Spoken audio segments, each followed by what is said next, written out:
Hi, this is Richard Mackey, and I'm the Senior Vice President for IT at Intalere. And today we're going to be talking about robotic process automation or intelligent automation and how we can apply that in the healthcare field and the healthcare industry. RPA and intelligent automation really started 5 to 7 years ago. It's been pioneered or championed back then largely by financial institutions, companies like large global integrated banks, and predominantly payers that we're very comfortable and accustomed to working with in our own industry. Over the years, however, this has become and grown from something new and novel to something that's here to stay. This is a huge opportunity for each of us to improve our margins, both to grow the top line and reclaim more revenue or claim more revenue more quickly, as well as to manage costs materially in a real way to improve our margins. So first, a few words about what is robotic process automation or intelligent automation. So certainly we see it as more than a fad, something that's here to stay. When we ask ourselves, what is it? Don't think of this as a physical robot. It's not a machine, but it is a piece of software. It's code that sits in your environment. It could sit on a PC in your network, or it could sit on a server in your network. And when you think about this, it's really automating tasks that humans do.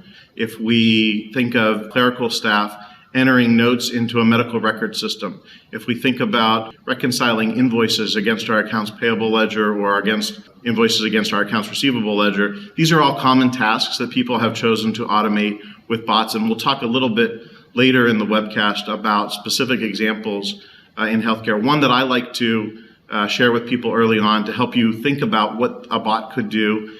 Something that we've all done is insurance verification. So whether it's a clinic or a hospital, somebody walks in the door, we often have a clerical worker ask them, do you have insurance? And then the patient presents their insurance card, and we then go about the business of validating and verifying that in fact that patient or that family is covered under the program.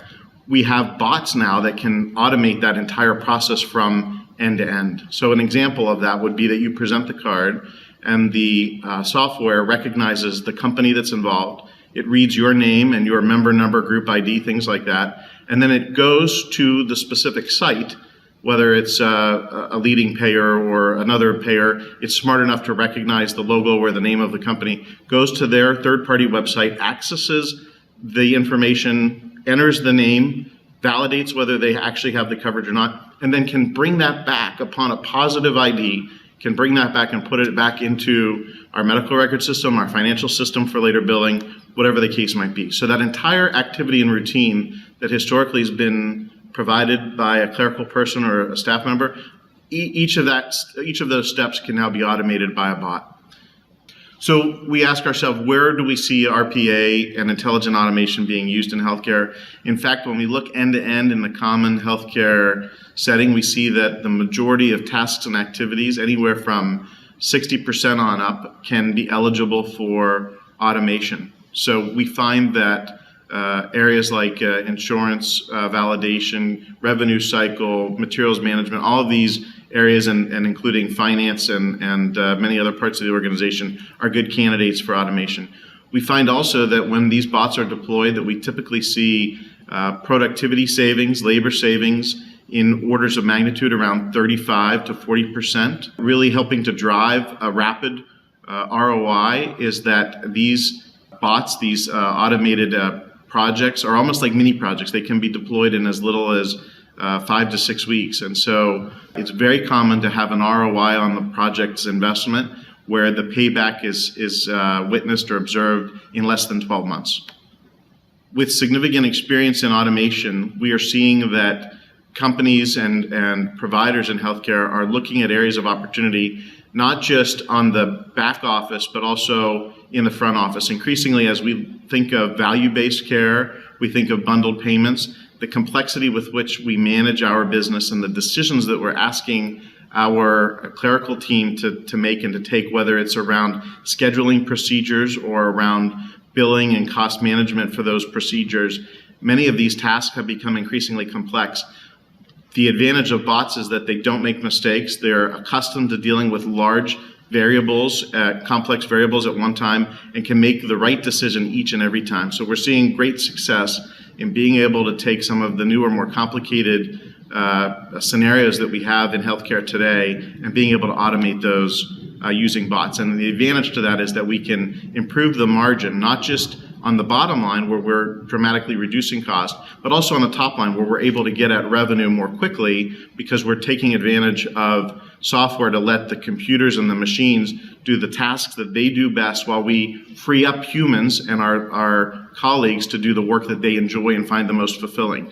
We see time and time again that folks tell us that we're asking nursing and clinical staff to take on administrative tasks that they have little enjoyment or find little fulfillment in doing. And so they often put those tasks off till the end of the day or at the end of the week.